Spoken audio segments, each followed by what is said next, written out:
Pai que estás nos céus, nós te agradecemos por mais um dia, com vida, saúde, proteção, e agradecemos também porque, mesmo um pouquinho diferente, a gente ainda tem a oportunidade de estarmos reunidos para mais um culto de oração e de adoração a Ti também.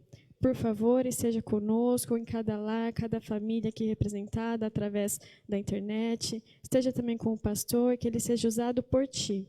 Te pedimos e agradecemos tudo em nome de Jesus. Amém.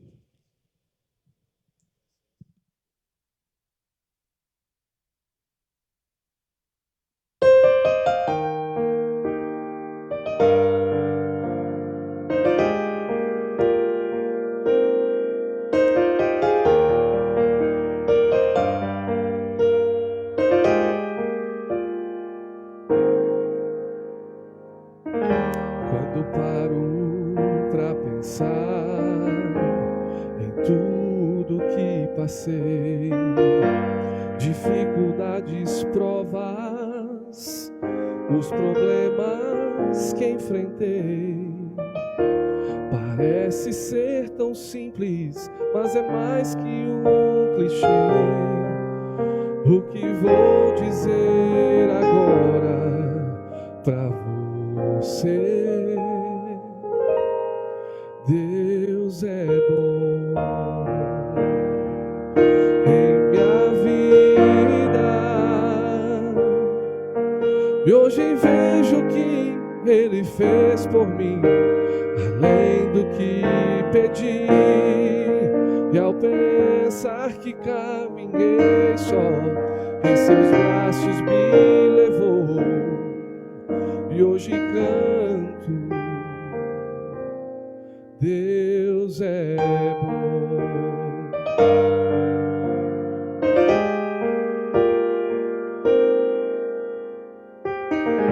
Posso ver ao relembrar quantas vezes chorei, quantas lágrimas rolaram, quantas vezes duvidei.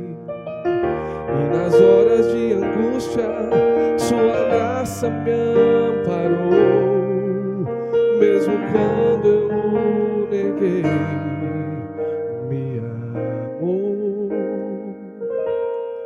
Deus é bom em minha vida, e hoje vejo o que Ele fez por mim, além do que pedi. E ao pensar que caminhei só, em seus braços me levou, e hoje canto, Deus é bom. Ele me tem sido um amigo e irmão, comigo sempre esteve, ao meu lado sempre andou, e serei eternamente grato ao que Ele fez por mim. Vou segui-lo e amá-lo até o fim. Deus é bom em minha vida, e hoje vejo o que Ele fez por mim, além do que pedi. E ao pensar que caminhei só, em seus braços me levou, e hoje canto,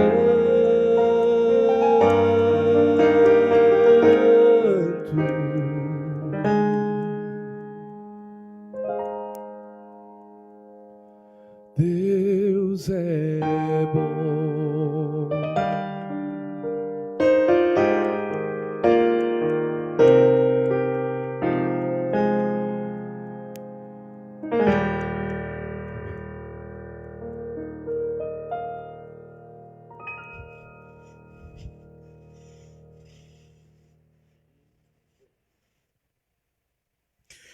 Olá, tudo certinho? Tudo bem? Como é que você passou esse domingo. Espero que você esteja bem, que tudo esteja bem. Uma alegria poder mais uma vez estar com você. Mesmo que de forma virtual ainda não podemos estar juntos, mas mesmo assim não estamos separados e podemos nos conectar e podemos estar juntos aqui para continuar os nossos estudos sobre o livro do Apocalipse. Nós já passamos da metade do livro do Apocalipse. Hoje nós vamos estudar o capítulo 12 do livro do Apocalipse. E se você ainda não compartilhou o link dessa live, dessa transmissão, por favor, faça isso.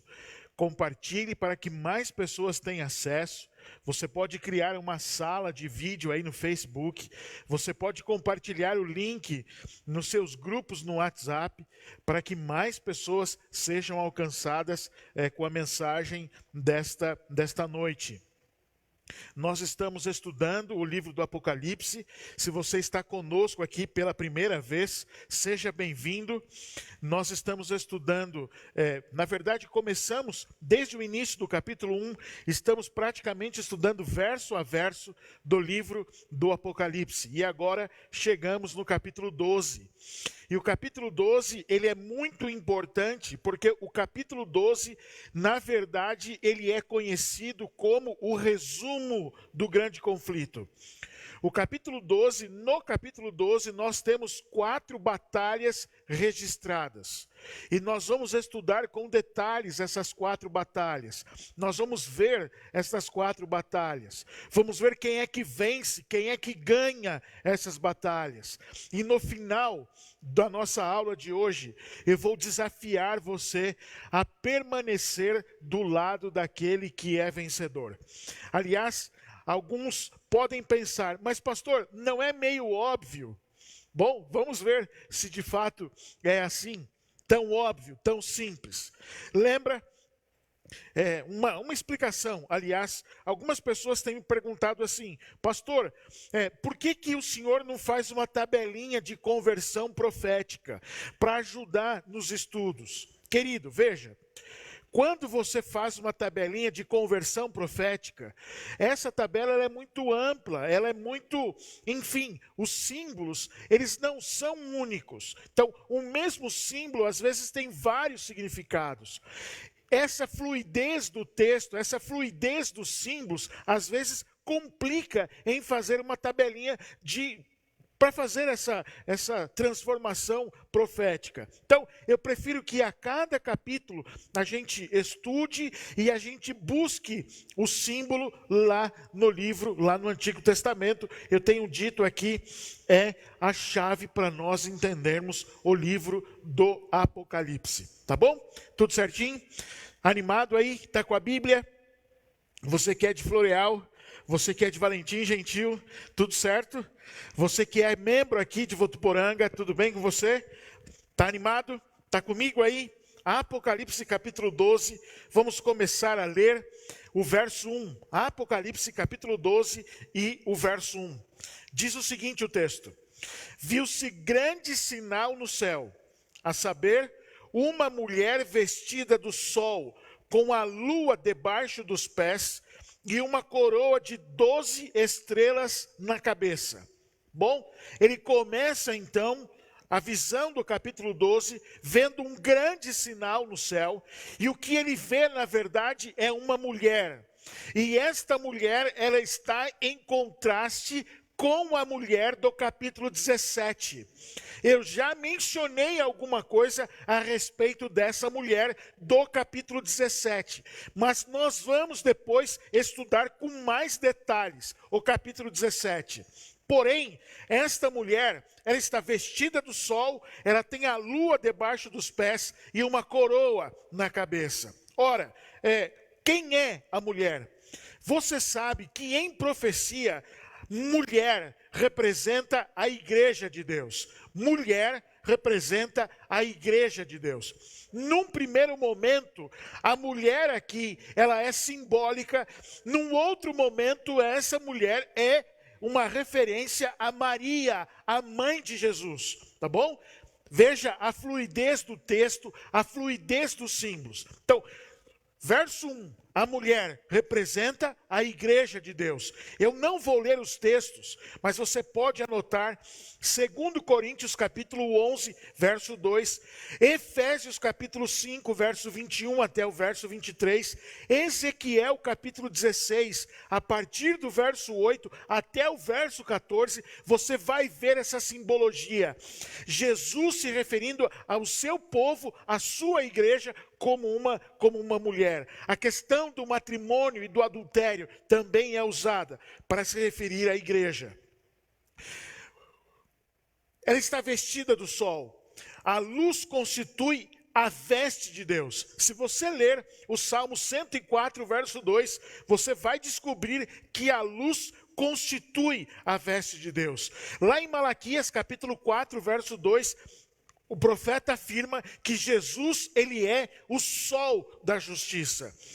Em Lucas capítulo 16, verso 8, diz: os filhos de Deus são chamados filhos da luz. Ora, estar vestida com o sol, nada mais, nada menos é do que estar revestido ou revestida de Cristo e a sua justiça. Lembra?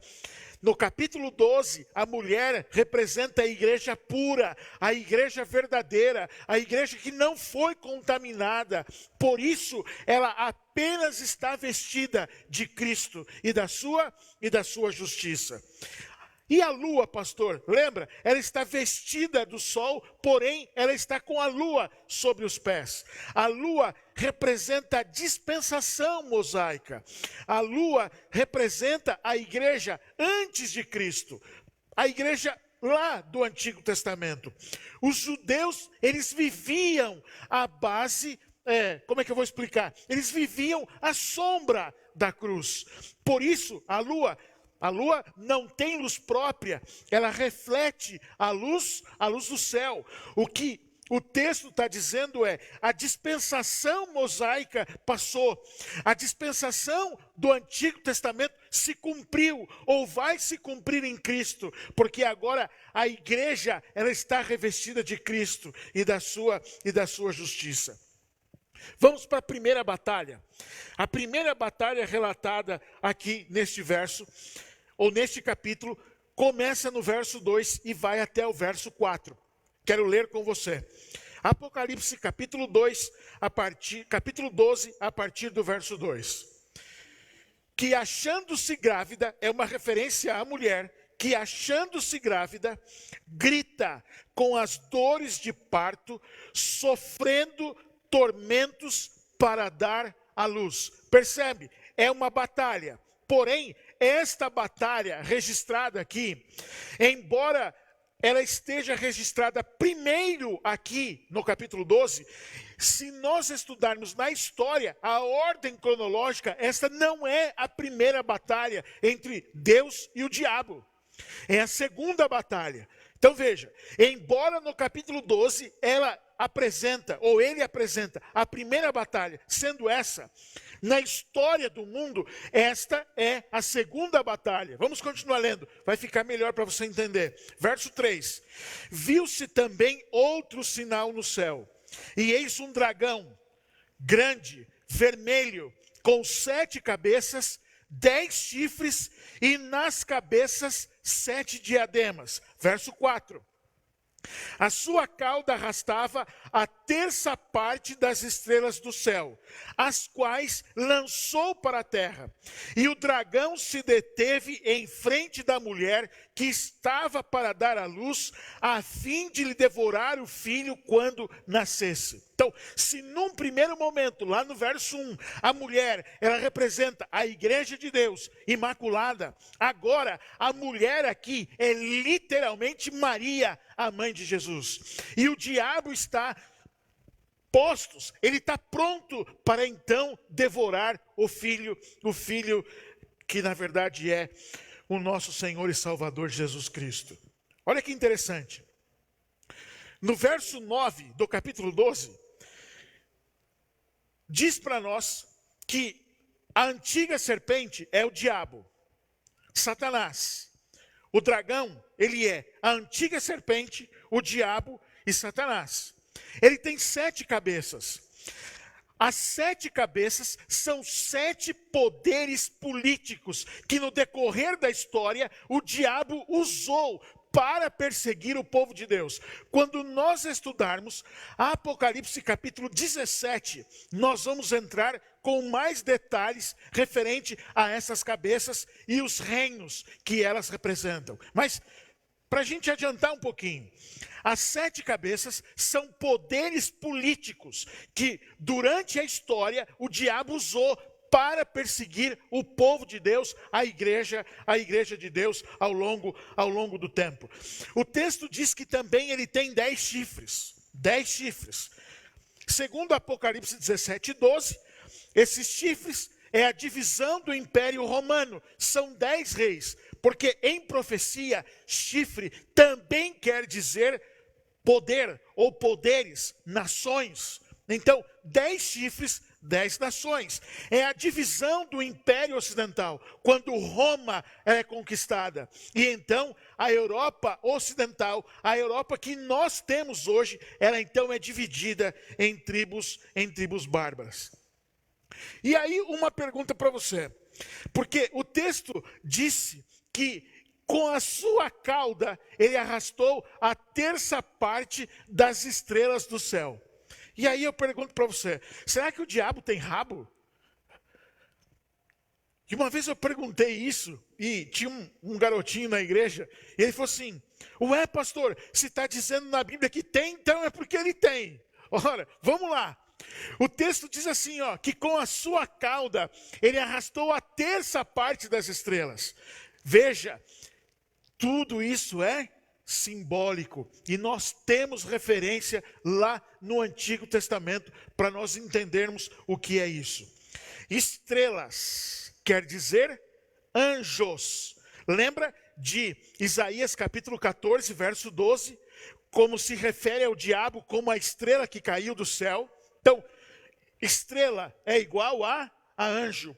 E cauda, segundo o texto de Isaías, capítulo 9 e o verso 15, quer dizer aquele que ensina ou aquele que prega a mentira. Então, quando o texto diz assim, que o dragão, com a sua cauda, ele arrastou a 1/3 parte dos anjos, quer dizer que o diabo, ele ludibriou, ele enganou 1/3 dos anjos usando da mentira.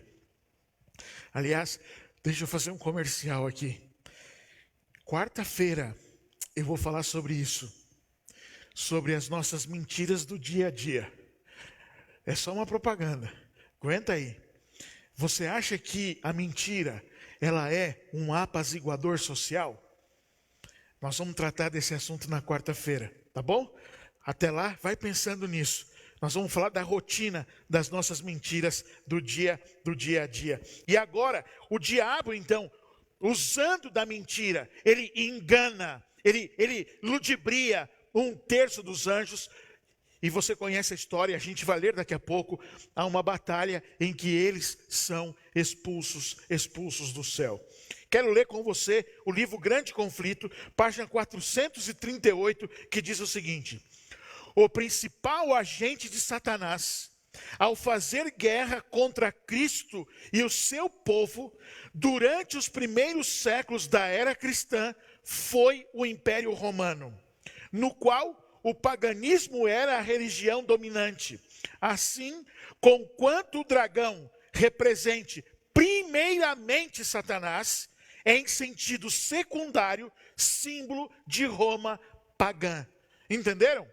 Entenderam o texto? Olha só, por isso o perigo de nós fazermos essas tabelas de conversões proféticas. Porque num sentido primário, dragão, a serpente é o diabo.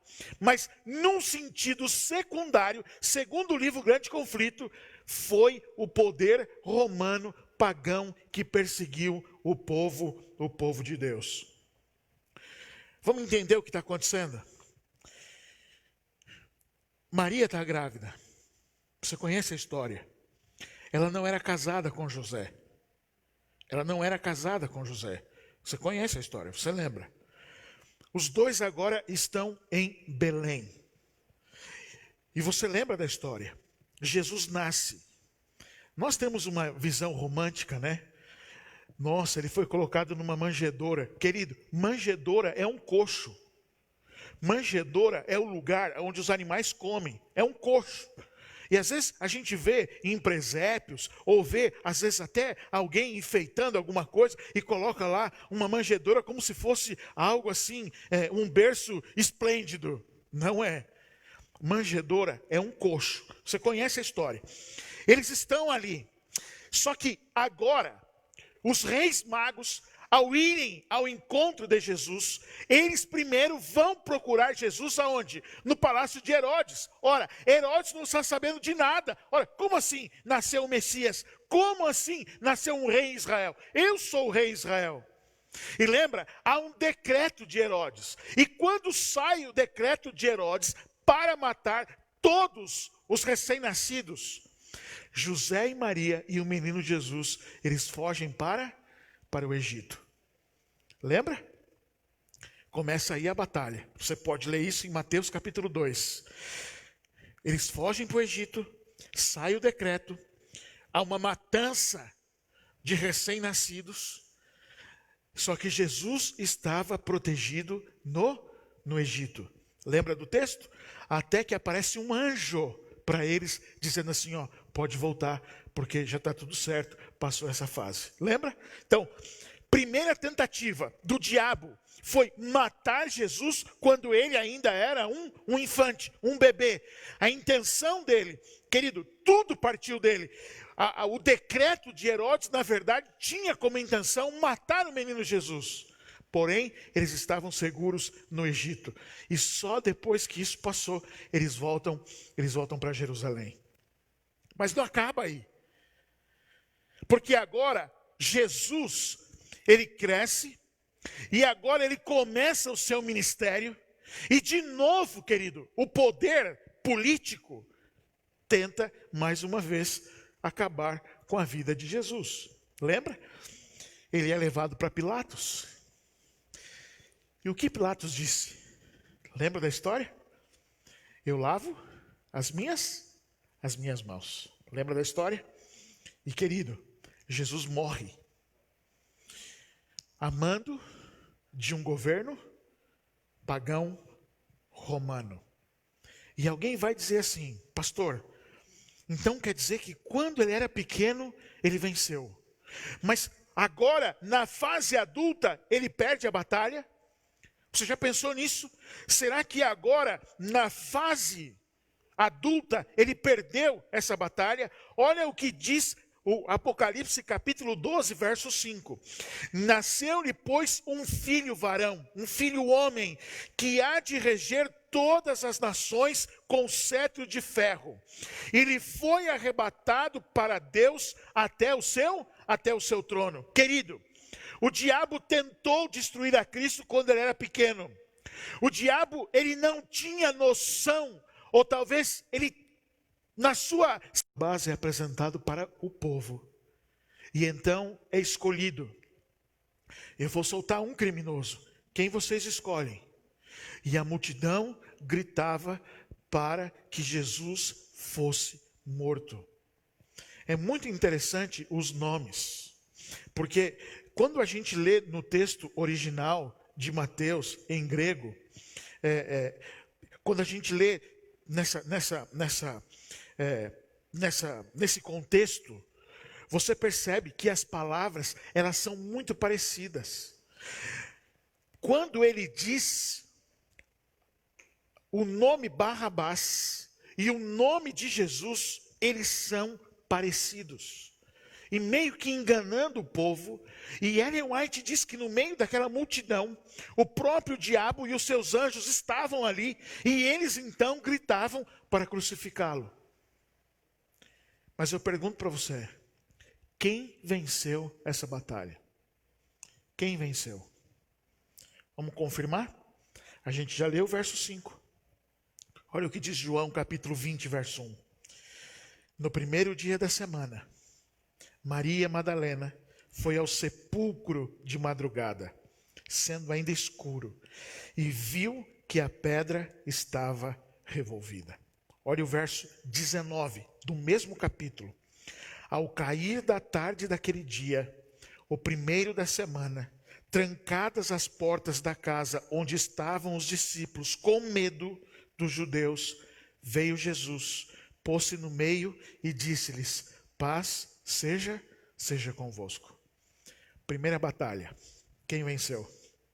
Escreve aí, diz para mim. Primeira batalha. Quem venceu? Jesus ou o diabo? Jesus ou o diabo? Quem venceu? Jesus. Porque nem a morte foi capaz de detê-lo. Primeira batalha, vitória de Jesus. Querido, segunda batalha. E agora não vai aparecer aí na tela o texto. Eu vou pedir para que você acompanhe comigo na Bíblia, tá bom? A segunda batalha, relatada aqui no capítulo 12, na verdade, cronologicamente, é a primeira batalha. Porque essa batalha, ela ocorreu no céu. Tá? Entenderam? Então, é a segunda batalha narrada aqui, porém, na história, é a primeira batalha. Ela ocorreu no céu. A partir do verso 7, olha o que diz o texto. Então estourou a guerra no céu. Miguel e os seus anjos lutaram contra o dragão. Também o dragão e os seus anjos lutaram, mas não conseguiram sair vitoriosos. E não havia mais lugar para eles no céu. E foi expulso o grande dragão, a antiga serpente, que se chama Diabo, Satanás, o sedutor de todo o mundo. Ele foi atirado para a terra, e com ele os seus anjos. E então ouvi uma voz forte do céu proclamando: agora veio a salvação, o poder, o reino do nosso Deus e a autoridade do seu Cristo, pois foi expulso o acusador de nossos irmãos, o mesmo que os acusa de dia e de noite diante do nosso Deus. Eles o venceram por causa do sangue do Cordeiro, por causa da palavra do testemunho que deram, e mesmo diante da morte, não amaram a própria vida. Por isso, alegrem-se, ó céus, e vocês que neles habitam, ai da terra e do mar, pois o diabo desceu até vocês, cheio de fúria, sabendo que pouco tempo lhe resta. Olha a história, olha o que está acontecendo. Houve guerra no céu, houve uma batalha no céu, entre Miguel e os seus anjos, e entre o dragão e os seus anjos. Querido, Miguel é o nosso Senhor e Salvador Jesus Cristo. A Bíblia o chama de arcanjo Miguel, lá em Daniel capítulo 12. O arcanjo, ou seja, é o arco que está sobre todos os anjos. Miguel é o nosso Senhor e Salvador Jesus Cristo. Quem é o dragão? É o diabo, Satanás. Há uma batalha no céu. E querido, nós lemos o texto que o diabo e os seus anjos, eles foram expulsos. Segunda batalha, relatada no texto. Quem venceu? Quem venceu? Segunda batalha, Jesus venceu. Segunda batalha foi vencida por Jesus. Alguns me perguntam: pastor, será que teve soco, pontapé, briga de espada lá no céu? E curioso, porque eu também já tive essa dúvida. Como é que foi essa guerra? Como é que foi essa batalha lá no céu? Interessante que lá no livro de Judas, quando Jesus vem ressuscitar Moisés, o diabo está em cima do túmulo. Você pode ler isso lá no livro de Judas. O diabo está em cima do túmulo.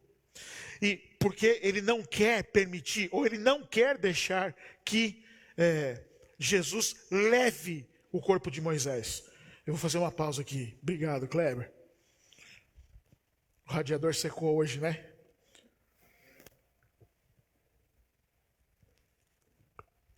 Obrigado. Mais um copo desse que eu beber, eu vou falar até 11 horas. Não traz mais. Estou brincando. Vamos lá. Olha o que eu estou falando para você. Jesus vem ressuscitar Moisés e o diabo está em cima do túmulo. Não vai levar não. Ora, querido, a batalha que houve ali, a guerra que houve ali, quando Cristo disputava o corpo de Moisés, foi apenas com palavras. No livro de Judas diz que Deus disse, ou Jesus disse, o Senhor te repreenda. Ora, querido, a palavra de Deus tem poder. Há poder na palavra de Deus. E quando Deus fala, as coisas acontecem. Ora, Ele criou o mundo através do poder da sua palavra. Então, não houve uma briga física. Deus disse, o Senhor te repreenda. Segunda batalha, quem venceu? Jesus venceu. E o diabo foi expulso do céu. Ele e a terça parte dos anjos. Terceira batalha.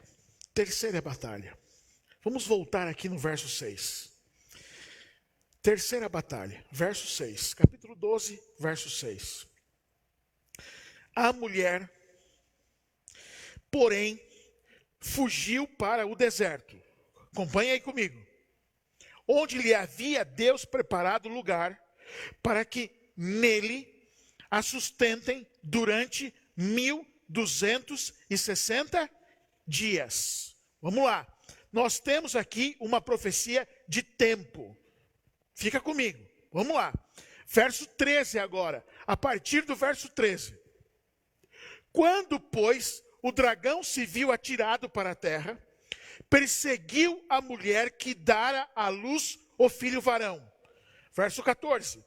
E foram dadas à mulher as duas asas da grande águia, para que voasse até o deserto, ao seu lugar, aí onde é sustentada durante um tempo, tempos e metade de um tempo, fora da vista da serpente. Querido, aqui fala tempo, tempos e metade de um tempo. Ali, no verso 6, nós lemos durante 1260 dias. É a mesma referência de tempo. É o mesmo período de tempo. Fica comigo. Verso 15. Então a serpente, o diabo, arrojou da sua boca, atrás da mulher, a água como um rio, a fim de fazer com que ela fosse arrebatada pelo rio. Verso 16. A terra, porém, socorreu a mulher. A terra abriu a boca e engoliu o rio que o dragão tinha arrojado da sua boca. Olha o que está acontecendo. O dragão, o diabo, a serpente, ele persegue a mulher. Ora, querido, ele não conseguiu destruir Cristo. E agora, então, a intenção dele é destruir a igreja de Cristo. Há uma mudança agora no foco do diabo. Ele não conseguiu destruir Cristo. E agora a intenção dele é destruir a igreja de Cristo. Diz o texto aqui, quando a gente ouve aqui em profecia, água, quer dizer povos, nações, multidões, línguas. E quando nós lemos terra ou deserto, quer dizer um lugar que não está habitado. Ou seja, é o contrário. Um lugar onde não tem civilização. Olha o que vai acontecer. Daniel capítulo 7 e o verso 25 faz referência ao mesmo período de tempo. Olha só. Em Daniel capítulo 7, verso 25, são entregues nas mãos, olha agora, por um tempo, 2 tempos e metade de um tempo. Querido, esta profecia de tempo na Bíblia, ela ocorre 7 vezes. 2 vezes no livro de Daniel, 5 vezes no livro do Apocalipse. É a mesma profecia, se refere ao mesmo período de tempo. 1260 anos. 42 meses. Querido, um ano profético são 12 meses de 30 dias. Fica comigo aqui. Não dorme agora não. Olha só. Eu já ouvi pessoas dizendo assim, ó, o ano profético é igual a um ano judaico. Não é, papo furado. Querido, um ano profético são 12 meses de 30 dias. Fica comigo.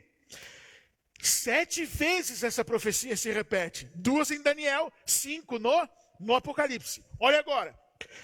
O texto que nós acabamos de ler aqui disse, por um tempo, ou seja, por um ano, 2 tempos, ou seja, 2 anos, e metade de um tempo. Ora, se em profecia bíblica, um ano são 12 meses de 30 dias, então quantos dias tem num ano?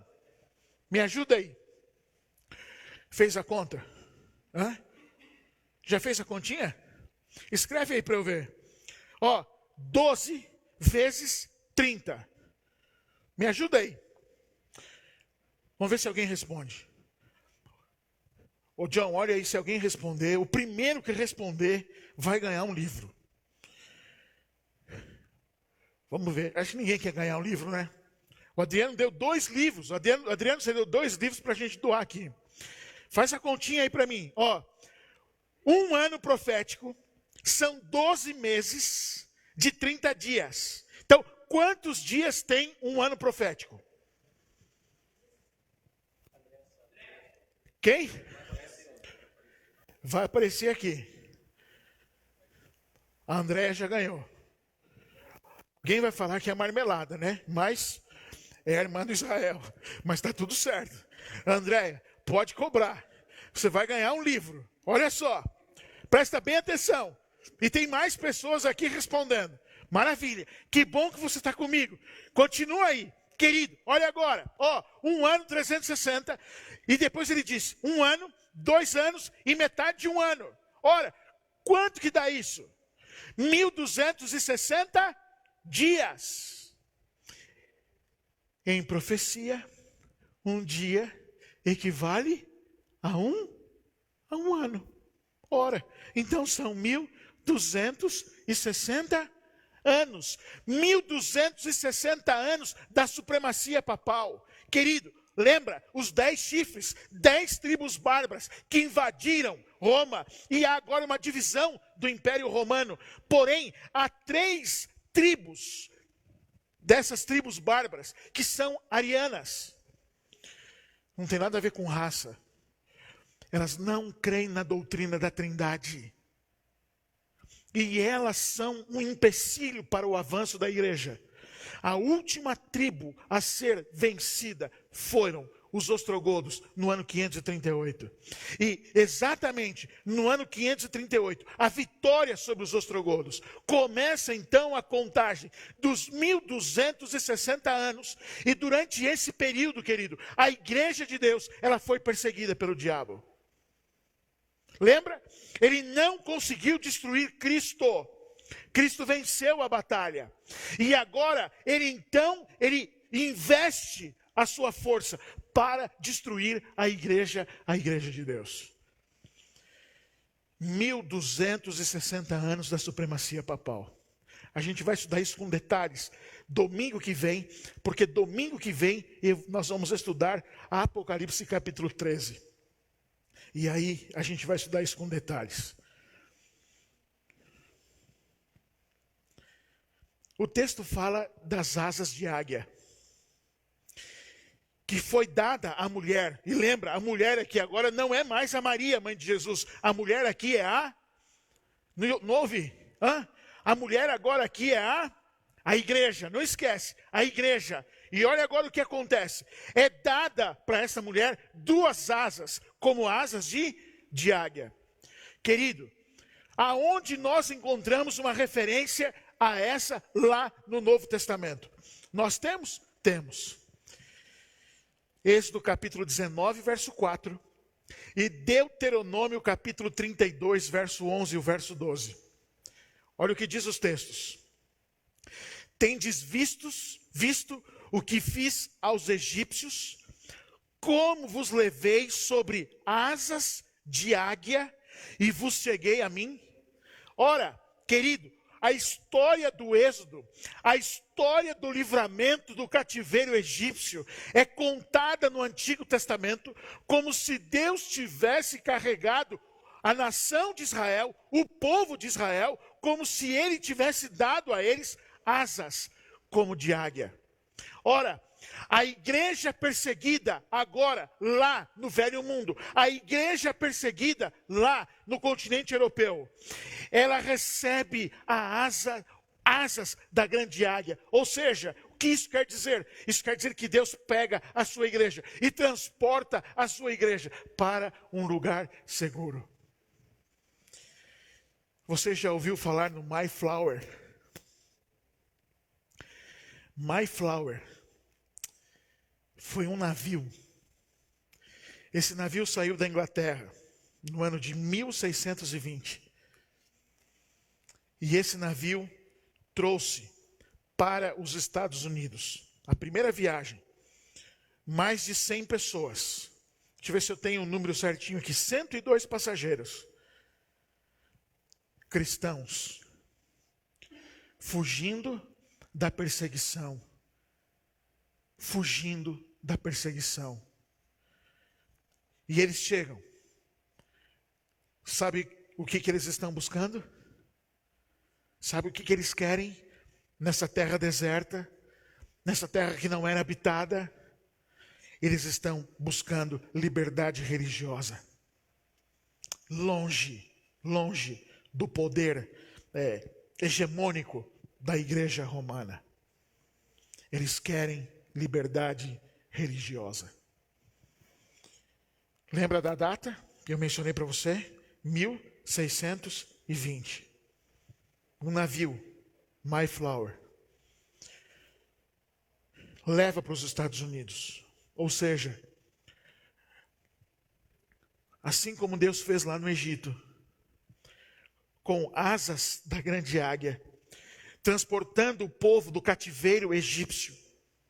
Agora, da mesma maneira, Deus resgata a sua igreja da opressão lá na Europa e traz para um novo mundo, traz para uma nova terra, traz para os Estados Unidos. Leia depois isso na história, você vai encontrar há muitos detalhes a respeito disso. Há uma quarta batalha. Há uma quarta batalha. Primeira batalha, lembra? Seguindo a ordem do texto, da narrativa do texto. Primeira batalha, nascimento de Jesus, morte de Jesus. Quem venceu? Quem venceu? Ixi, está muito fraquinho. Não jantou ainda? Hã? Eu também não, estou com fome. Vou chegar em casa, vou jantar. Primeira batalha, quem venceu? Jesus. Segunda batalha, lembra? Segunda narrativa é a batalha que ocorreu no céu. Quem venceu? Jesus. Terceira batalha, como o diabo não consegue destruir a Cristo, ele tenta destruir a sua igreja. Quem venceu, querido? Quem venceu? Jesus. Quarta batalha, verso 17, capítulo 12, verso 17. Irou-se o dragão contra a mulher e foi pelejar com os restantes da sua descendência, os que guardam os mandamentos de Deus e têm o testemunho de Jesus, e se pôs em pé sobre a areia do mar. Esse texto, ele é muito significativo. Nós já sabemos os símbolos do que representam este verso. Querido, quem é o dragão? Quem é o dragão? É o diabo. Quem é a mulher? A igreja. Agora, o texto diz assim, irou-se o dragão contra a mulher. E eu pergunto para você, está no plural ou está no singular?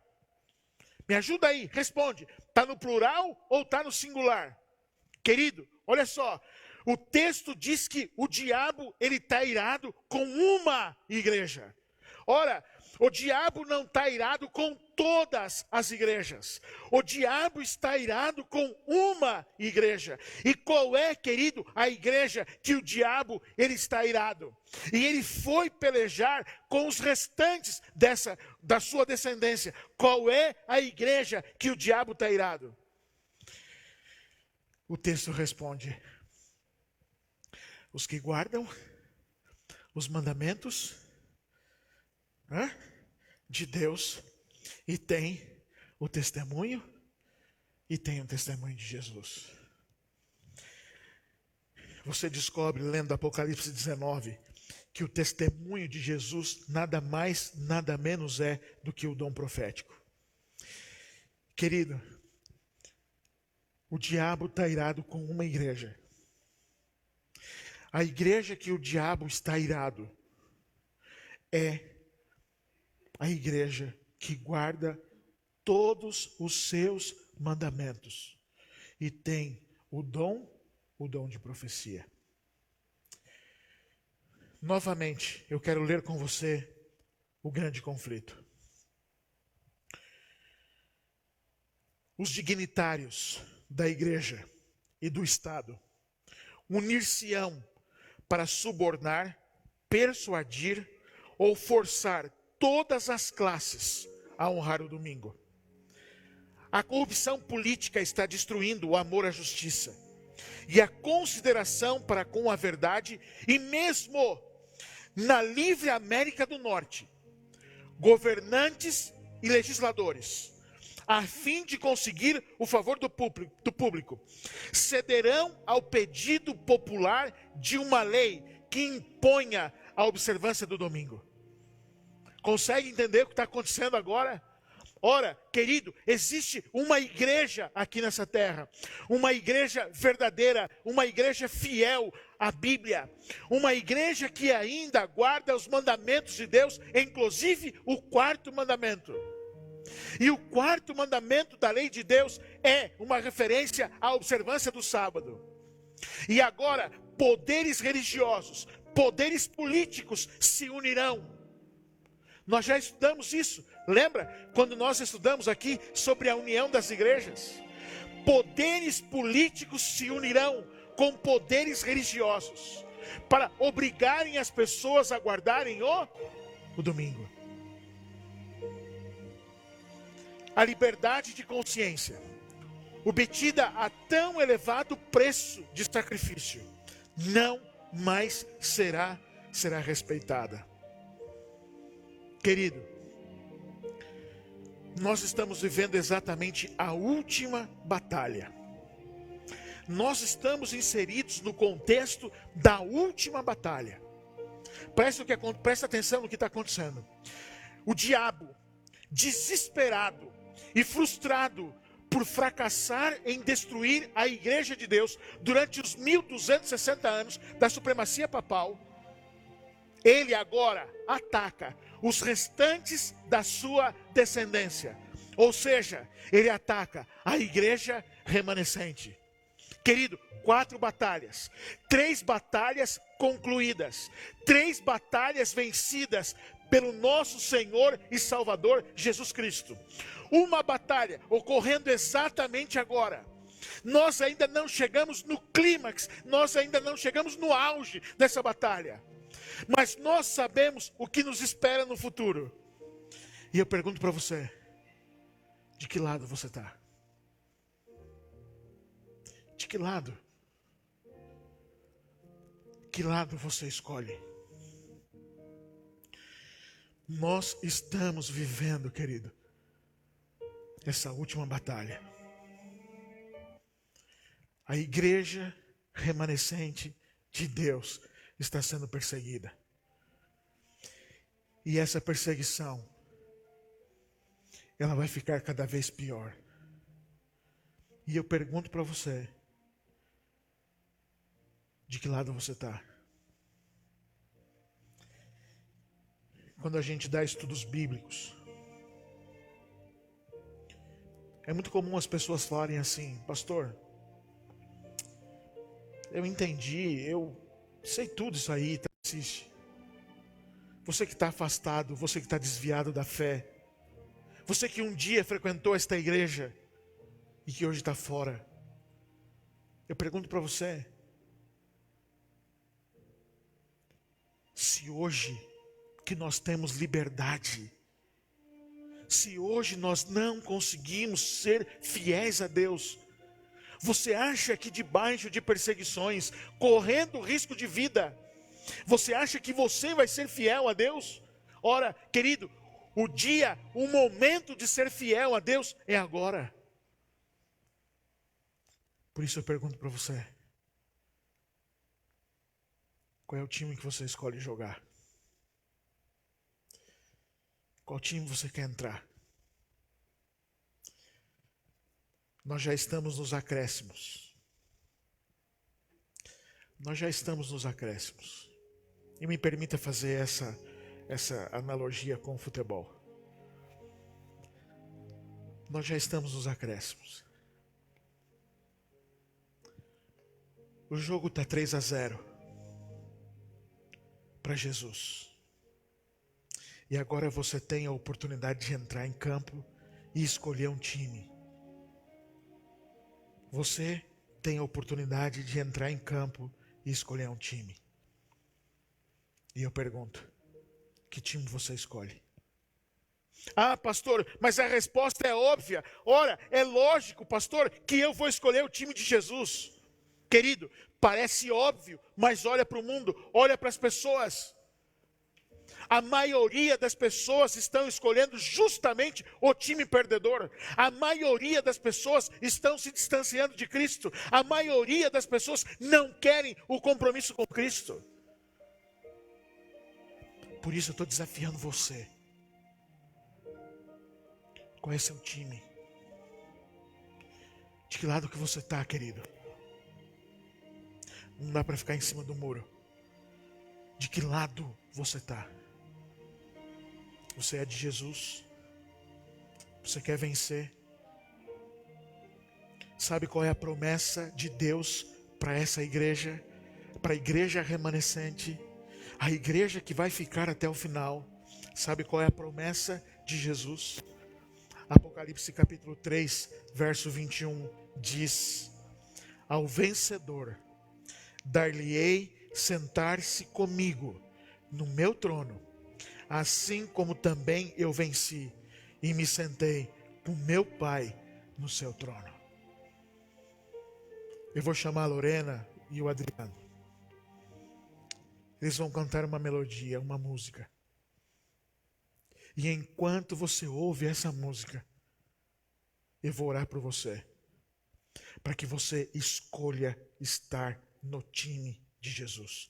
E eu quero que você escreva aqui. Escreva aqui: eu escolho Jesus. E algumas pessoas já se adiantaram aqui. Irmã Nerides, Elinha, Rosmari, Nayane, Marcelo, Franciele. Diga aí: eu escolho Jesus. E se você está em dúvida, em meio a essa luta espiritual, enquanto você ouvir essa melodia, eu vou estar orando por você, para que você tome uma decisão ao lado de Jesus.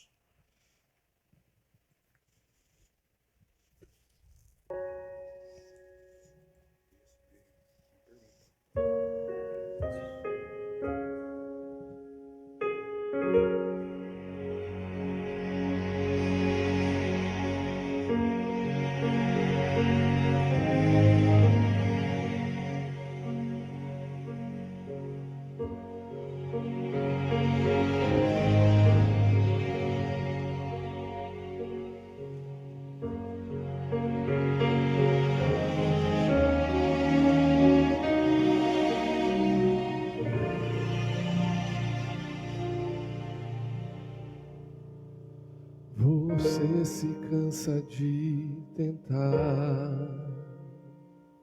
sem lágrimas para derramar, frustrado como eu, insiste em orar ao céu, com sentimento de erguer sua voz ao léu.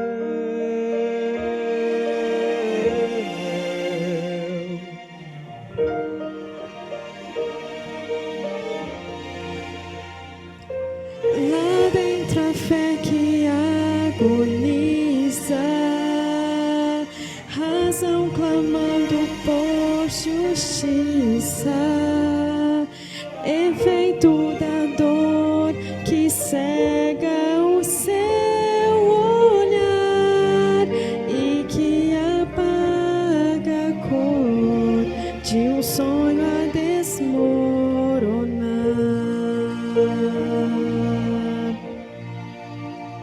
Quero ser a sua visão e acalmar a agonia do seu coração. Quero ser o reflexo, polir e cantar suavemente pra você dormir. Quero ser sua motivação e manter a união entre a vida e a paz. Quero apenas ser o Deus que tudo faz.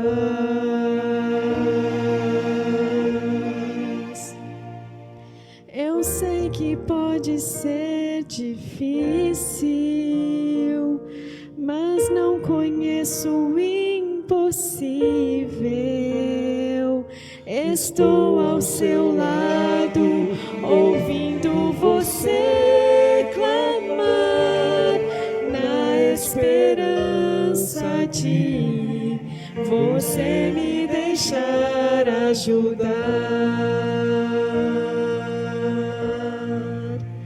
Quero ser a sua visão e acalmar a agonia do seu coração.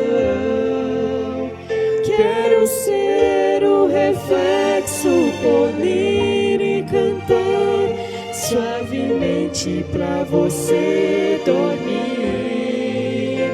Quero ser sua motivação e manter a união entre a vida e a paz. Quero apenas ser o Deus que tudo faz.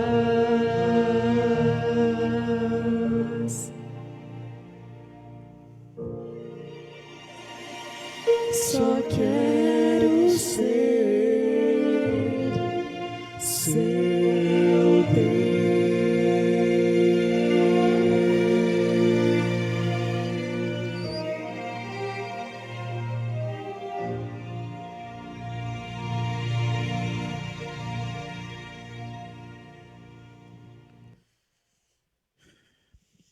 Amém.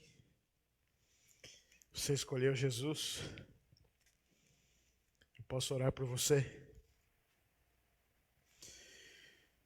Tá difícil escolher? Eu te chamo de novo, querido. Filho, onde você estiver, aceita Jesus. Dá uma chance para Jesus. Posso orar por você? Feche os seus olhos. Vamos orar. Pai querido, nosso Deus, muito obrigado, Senhor, pela exposição da Tua palavra.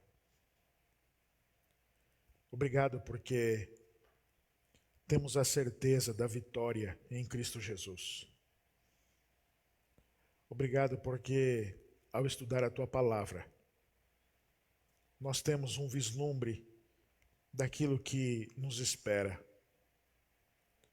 E embora haja perseguição, embora a igreja seja perseguida, nós temos a certeza de que em Ti nós somos mais do que vencedores.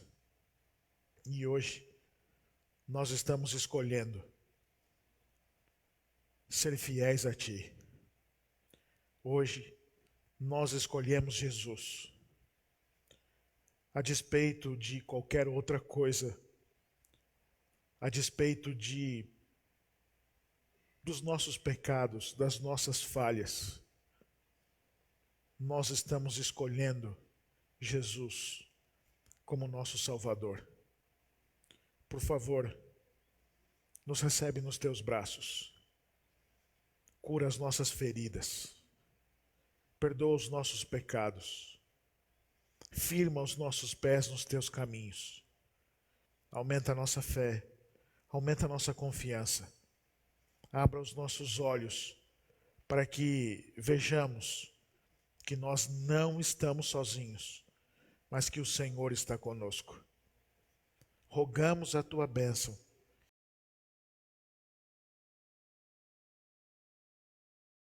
E nós oramos no nome de Jesus. Amém, Senhor Deus. Amém.